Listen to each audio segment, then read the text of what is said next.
And now the end is near.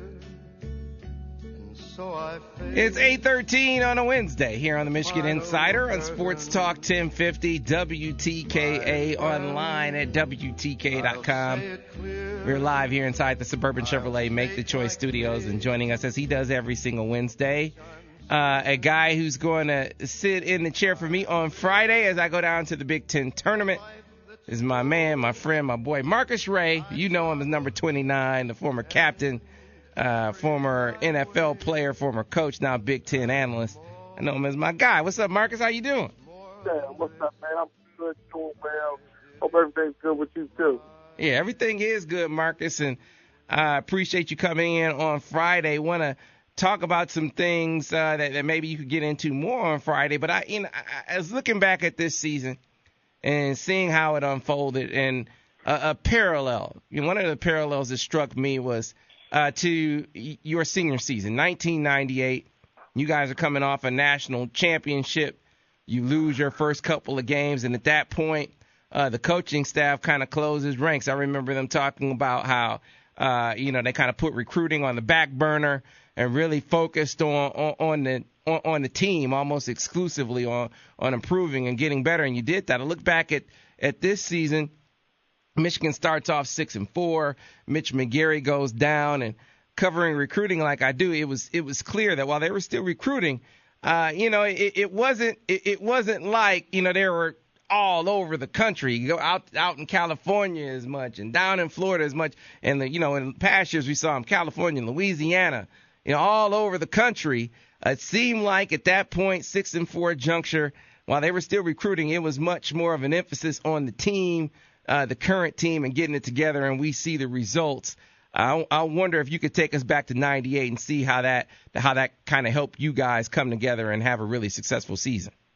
Yeah, that was a good explanation and comparison, Sam, by the way. But, basketball is a lot different than football in the sense where you play more games. But we had a very tough non-conference schedule, I believe, starting off. And you have to understand, too, that when you have a bullseye on your back and the world is gunning for you because of the previous year's success, then you're going to have to focus on the team, or at least try to get started on the right foot. And if you don't, you got to understand that because of what you've already done, you don't have to recruit as hard, or you don't have to put as much time into it. I would use the phrase recruit smart instead of recruiting hard. Mm-hmm. And I think that's a beeline it sounds like those guys have done. But with us, we lost to Notre Dame, lost to Syracuse, and we had to look ourselves in the mirror and say, okay, well, we can't win a national championship, or we can't go undefeated. But what we can do is rally and win the Big Ten championship. Now, I was probably the Mitch McGary of that team in a sense where I wasn't there. I didn't go to battle with my teammates for 6 games in a row. You can do the math and compare the percentage. He's not coming back. I did come back. And when I did, I didn't have as much of an impact as I would have liked to. But my team was already set. We had been through the wars the previous year because we had a young team that won a national championship. And, we lost Charles. We lost Glenn Steele. We lost Greasy. I think that would be the equivalent to guys that they lost in basketball. But when you have great coaches and you have supreme talent in other areas, other guys got a chance to step up and play football and show what they could do. And then we eventually got a piece of the Big Ten championship. So that's how I would relate those two scenarios. Yeah, man. And this team, I tell you, give them a ton of credit. They talked about it at the celebration. Not a lot of people, when Mitch went down, believed in this team's ability to go out there and do what they've done. And they said we did, and they believe they can go much further in the Big Ten tournament and beyond. And looking around the college basketball landscape, I know you watch it too, Marcus. I think they have a shot. It's not a far-fetched thing to say that Michigan is one of the teams that we could be talking about at the very end. They have to be in the discussion because they're hot and they're good and they're a conference champion. So, and they were just in the tournament making noise a year ago. And a lot of wild things happen in the tournament. In the college basketball, you're going to see upsets and buzzer beaters, and it's going to get crazy. But I just want to make a comment towards when people don't believe, and then you have to show them. And then once you show them, you really don't even pay attention to them no more. It's kind of like that cool Mo D, how you like me now mentality. You know, I got to show my age a little bit. You know, Mo D used to be kind of good. I know. He had about 2 songs. He did. But like it's the Wild almost Wild like, West out there. hey, Sam, but the thing is, man, like, that's what makes sports so special. It's that whole New Jack City, CMB, we got. That's why Michigan have those shirts that only they know what it truly means. I mean, it may leak out, but they're a family within a family. Yeah, they appreciate the support. They love the pats on the back once we finally prove the critic wrong. You know, Coach Carr used to tell us that the critic doesn't count. You know, and so they don't even really pay attention to what other people think. So when no one gave them a chance, somebody in that locker room, coach or player, a group of people decided we don't care what anybody thinks. We're going to lay it on the line and go out here and see how good we can be. And that's what we all are witnessing. All right, so we're talking to Marcus Ray, by the way, here on the Michigan Insider on Sports Talk 1050 WTKA, online at WTKA.com. So let's bring it back to football. So, Marcus, you go through the 98 season, and then you have Pro Day. So Pro Day is today for the Maize and Blue. Kind of take us through the day, what goes on, who's in the house, and how much of an advantage it is when you are working out in your own environment. Well, every year I was at Michigan, I watched Pro Day, or at least my senior year, I participated. And depending on the caliber of talent you have coming out, that's going to dictate who shows up, whether it's a top-level scout or whether it's just a mid-tier scout that's just there in case somebody has a pretty good workout or just to make new friends and talk to some other guys. But I think there's an advantage to work out at your place because that's where you train for 4 or 5 years. You know your steps. You know, the guys that are standing there watching you or rooting you on, or, it's just like playing a home game. Mm-hmm. So, I don't think it makes you perform better, but I think it takes away some of the nervousness, versus being at the combine or being on TV, and then you get a chance to have your quarterback throw you the ball, or you get to work out against guys that, give you a chance to look pretty good, or, bench press with your weight room. I think I did like 20 reps at Michigan, and then I, did less than that somewhere else. And I always felt like, man, I should just wait. But if you're slow, you're slow. If you can run, you're going to pop a time. So we're not going to see any miracles happen in the indoor building, but you'll probably see some guys test a little bit better because you get another 30 days or so to work out, train, improve your time or your performance. So that's one of the advantages of working out at the combine. It's like a barometer or like a measuring stick. So then when you go forward at your pro day, you like, instead of 17 reps, I need to get 21 reps. You can pick up, some technique stuff and, maybe my start was bad in the 40. Now I need to show them I can start well and finish well. So I just think time gives you the most advantage, but the atmosphere and environment helps you perform better on pro day at your place. Okay, Marcus, a question from a former player perspective that I want to throw at you. I just got a question in a recruiting roundup, and a caller, a very astute caller, kind of laid out a locker room dynamic that. That a school, in this case Michigan, maybe would have to deal with. He gave me a scenario with a young man named Malik McDowell, 5-star out of Southfield, and he said, hey, let's say that this young man, who has stated quite obviously that Michigan State is his top choice, his number one choice, but has not signed a letter, and obviously still an impasse exists, with his mom and the coaching staff there that's kind of left things open. Let's say he wound up at another school, namely Michigan. The concern over effort, over happiness, how significant is it, and what's the difference? What's the line between it being a scenario like Chris Spielman who said, hey, my dad maybe go to Ohio State. I wanted to go to Michigan. Or Justin Bourne, who obviously wanted to go to Ohio State, but was convinced to go to Michigan, eventually wound up at Ohio State. One went really well, the other one didn't. What's the line between it going one way and the other? Well, first of all, the line is just like odds and anything else. It's a crapshoot, and there's no guarantees it'll work out either way. That's why I appreciate when Archie Griffin told me, go where they want you, not where you want to go. And for me, it worked out because I had options, just like, I think Malik probably has a lot more options than I did, but my mom wanted me to go to Michigan. I wanted to go to Michigan. I didn't, but my family wanted me to go to Ohio State, and everybody I went to school with, so the pressure was there to go to Ohio State. And, I felt like you couldn't go wrong either way. But I think what you're seeing in the Malik situation is an indirect reflection of Michigan football, the state of it. Michigan has become a consolation prize instead of a top choice. It's like, okay, well, I'll just go there, but I really wanted to go there.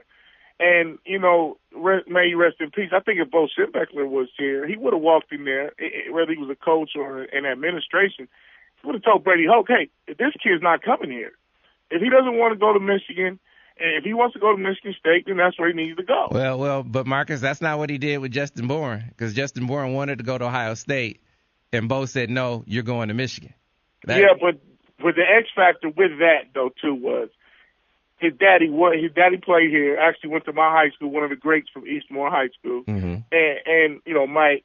But Justin was kind of torn a little bit.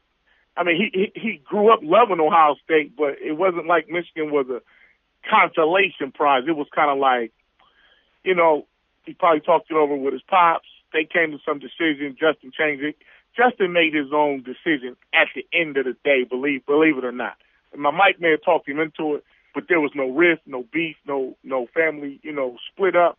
I don't think that, that was going to be a potential problem. But all I'm saying is that Michigan right now, being a 7-6 football team, being a team that has lost at least 5 games, five out of the last 6 years, 4 out of the last 6 years, you lost 6 games. Some of the best players are looking at Michigan like, yeah. And so, that's where when you are winning and you're the conference champion and you claim conference supremacy, you don't got to beg and wait and hope and cross your fingers. The best players will come back, but you got to win with what you have. It's just the way it goes. Mm-hmm. And so I think that's where, because all the personal stuff, I'll leave that side alone, but recruiting is like that. Kids want to go where they can have fun, where they want to win and feel comfortable. A lot of guys don't always make their decisions based off of academics. If that was the case, they wouldn't go to Ohio State. There's a period. I'm from there. I've seen the campus. I know how the football stuff works. I'm going there for my degree. Yeah, it sounds good, but you want to play for a winning team. And the scholarship is the same everywhere you go. But in Malik's case, Michigan is inheriting a great football player. If they get him. Let's throw the F on there. If they get him, they'll be getting a young man who can play. Probably, definitely, a great chance of being an NFL guy.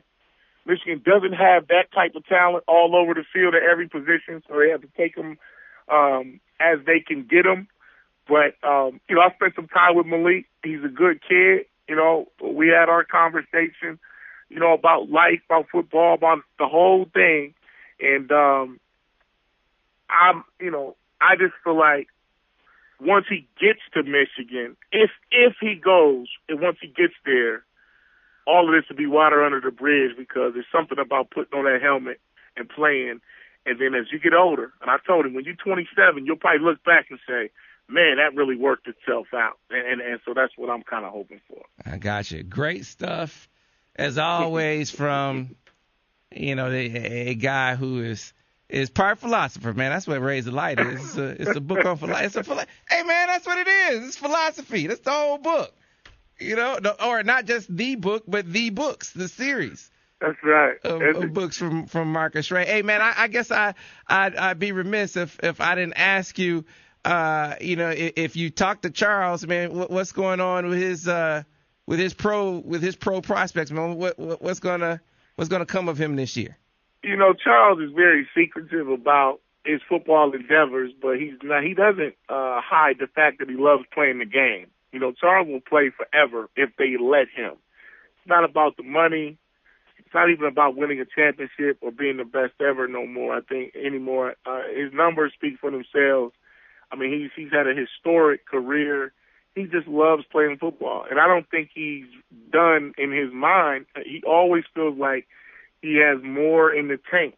So we'll find out once all the madness clears up. The way it did last year, because, you know, last year he didn't get picked up right away in March when the free agent frenzy began. You know, it took him to almost June or July to get picked up. Well, I think it was right after the Mott weekend when he found out it was going after to that. Oakland. It was. Yeah. So, you know, it's still going to take him a couple more weeks. And now I think being a veteran and going into year 17, he probably is waiting to find out who's going where's going to be the best opportunity. If it's Oakland again, it's Oakland. If the money's right, he'll do it. But Charles is set for life. You know, his career speaks for himself. He's doing some great things off the field. But he loves playing football, man. I think it's the equivalent of why I still love playing basketball. Like, people ask me, why are you on the court right now? You know, like, you're kind of old, you look bigger, but I still got that work, though, Sam, and I still got that love for the game, and nobody can really check me. So it's one of those things where I just love playing basketball, you know, and that's how I get in shape or, you know, lose my weight. But it's basketball. I'd rather play basketball than get on the elliptical or do your insanities and all this because I have a hoop game. And Charles loves playing football, and you know, he just keeps that young mentality as far as a kid, or that high school or pee-wee mentality where it's free and you go out there and you just love playing. But I think that's where Charles is, and we'll find out. And I believe if nothing happens, that he'll retire an Oakland Raider. Okay. All right. So let's talk about what's next for Marcus Ray, though. Where can people get their hands on your Rays of Light books, and what about Volume 3? When will we see that? Volume 3, man, I'll tell you, I've changed the course of it at least twice, but it's going to be a great piece of literature. I promise you that. It'll be ready by I want to say the summertime, because I want to have them on the market during football season. It's all about timing, and I want to take my time with that. The whole Rays of Light, you know, and just last night I was thinking about, I'm only going to go up to Volume 5 probably with the series over the years, and I'm going to cover some other books that I need to write. But you still can go into the MBin. You can go to Amazon. You can go to Amazon.com, mbin.com. You can email me, mray29@gmail.com. You know, follow me at Twitter. I haven't really been tweeting as much lately because, you know, I'm not the type that just talk to be talking. I'll talk when I have something to say. But I'm in the lab right now, you know, and working on some things. So I've been kind of low-key. I'm waiting on some news for a couple of opportunities that I put in for. And then, you know, me, once I find out, I'll let you know and let the fan base know. But I'll be in there Friday. You know, we got the spring weekend coming up and all that good stuff coming up. We'll talk about that, you know, next time too. But I'm just planning, Sam. I'm just laying in the, you know, I'm just treating it like I did in '94 when I red-shirted. Then in '95 I got a little clock. I started beating some brothers out. Then I got benched for a minute. And I said, you know what? I'm never coming off the field again. And then, so I'm probably about right now in my mind state around about '96, March of '96. Just really figuring out how to play the position and how to go out here and dominate and be successful, you know, in other ways. So that's where I am with it, man. But everybody can still get those Rays of Light. 734-645-9618. Don't be afraid to call, text, email, whatever you got to do. You know it's always go blue, Sam. All right. Marcus Ray, man, appreciate you. Thanks a lot for Friday. All right. Take care, fellas. All right. Marcus Ray will be filling in for me on Friday here on the Michigan Insider. A lot of nuggets there from Marcus. Looking back to '98, Pro Day, Michigan basketball, Malik McDowell. Covered the gamut. You can always find that on the podcast on WTKA.com. Got to get to a break. Back on the other side here on the Michigan Insider on Sports Talk 1050 WTKA, the official voice of University of Michigan.